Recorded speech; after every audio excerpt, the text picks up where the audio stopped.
Okay, so MAPI 7, Week 1, Day 1, Health Promoting Sustaining a Lifelong Wellness.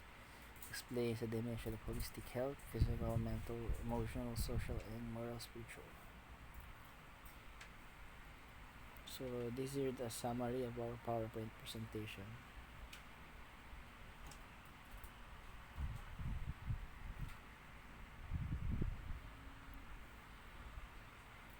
So we have to guess the title of the lesson first.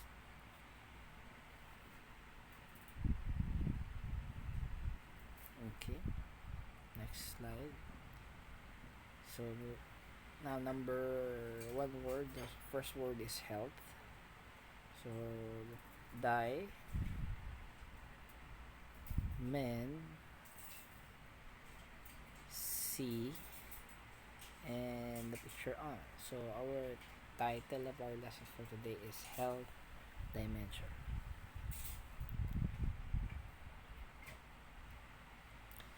So ang health dimension from this illustration, we see a star. So in health dimensions are actually interconnected and cannot be separated from each other. So for example, yung moral spiritual natin is connected to yung social health natin and our mental health. Then yung social health natin, of course, konektado yan sa ating intellectual health also. So interconnected sila. Basta tandaan nyo lang lagi, yung dimensions of health are interrelated to each other. So you cannot be healthy by just nurturing one dimension of health. So if you're not mentally or intellectually or emotionally, you're not really healthy. Okay, tandaan na they are always interconnected. Okay, interrelated. These are the dimensions of health. So meron tayong social, meron tayong spiritual, meron tayong physical, meron tayong mental, and meron tayong emotional health also. Let's go. Physical. These are the mental. This is the social. This is the moral spiritual. And lastly is emotional. Okay? Yun, sabi ko nga kanina, pag sinabi natin dimensions of health, it is represented by a star. Sabihin, they are interrelated health dimension that can promote wellness and health to our body. Ano ba ang health? Pag sinabi natin health is a state of complete physical, mental, intellectual, emotional, social, and moral spiritual, and not merely the absence of disease. Dimension. Sinabi natin dimension, it is a measurable extent of some kind such as length, breadth, depth, or height. So ano nga ba ang first na dimension? So lagi nababanggit sa health dimension is the word physical. Ito yung panlabas natin. It's the dimension of health that answers the question how well your body function. So pag sinabi natin how well your body function, kaya may ka bang sakit, nakakabangon ka ba, nakakapag-toothbrush ka ba mag-isa, nakakadamit ka ba, nakakaligo ka, can you do all the things that a student can do? So yun tinatanong natin. At kaya mo pa bang maglaro after school, after work, something like that. And wala ka bang pilay, wala ka bang, so yun tinatanong natin, physical health, all about the physical aspect of your body, how well your body works. Ito namang mental pertains to our thinking. Okay, kita nyo naman yung picture natin kanina, which is the brain. being a lifelong learner by continuously learning new things and improve one's skills.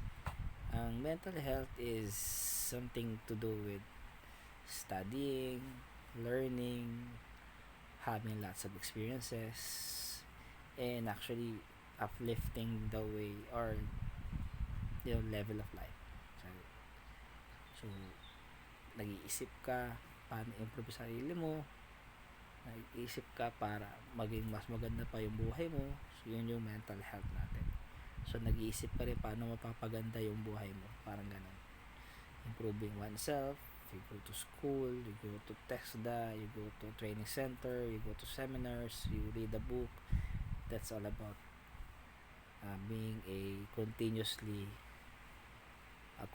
lifelong learner. Mental health. Emotional. When we say emotions, it pertains to happy, being sad, being excited, being lonely, something like that.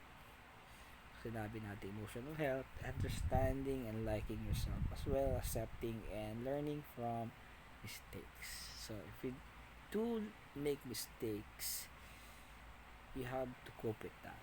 And also when you do something good, you also have to celebrate or something like yourself, something like that. So it's a balancing act, whether you get lonely or get happy, excited or sad, lonely, something like that.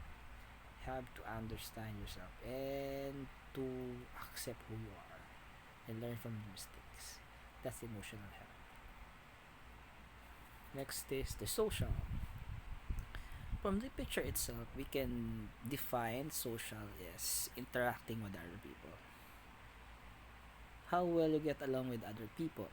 Do you have still friends back in the elementary days or the secondary days, or during the do you have so many friends in connections? Do you have peers? Do you have a something like a long time or long friend?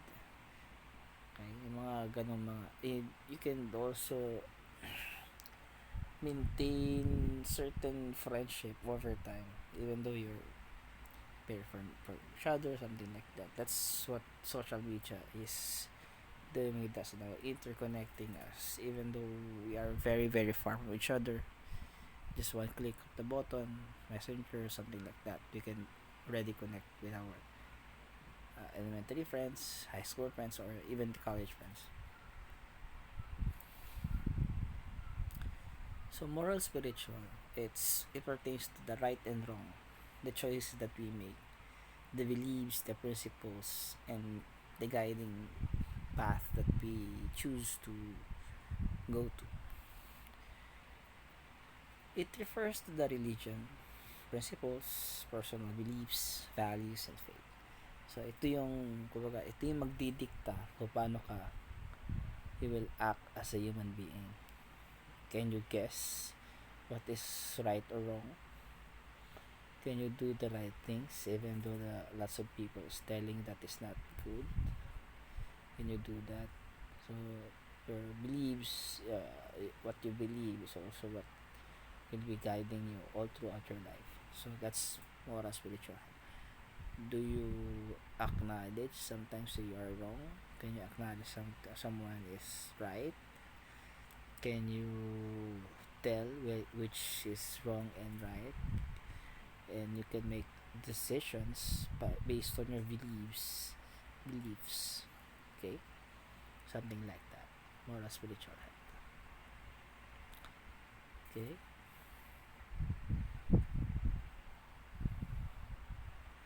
So nasabi ko na rin to kanina. So if ever you will be